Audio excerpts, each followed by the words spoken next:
how to change the bit on a DeWALT Impact Driver. Now this all comes down to what type of bit you're trying to fit. So some people may have bits like this, which will be perfect.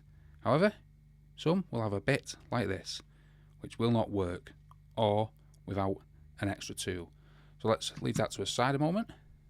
To insert a bit like this with a hex on it, you just pull the sleeve back around the collar here, insert your bit, let go of the sleeve, and that is the bit in place.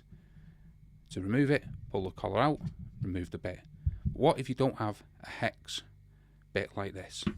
What you'd need is one of these screw bit holders. You can get a cheap one like this, but I recommend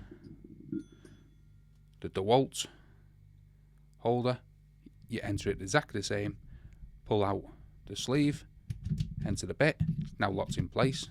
That's just to help drive screws, so you can see it's locked in place.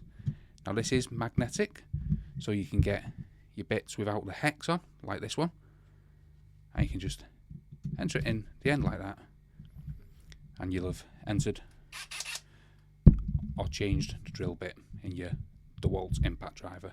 So depending on what bit you have, that's how to change the bit on a DeWALT Impact Driver.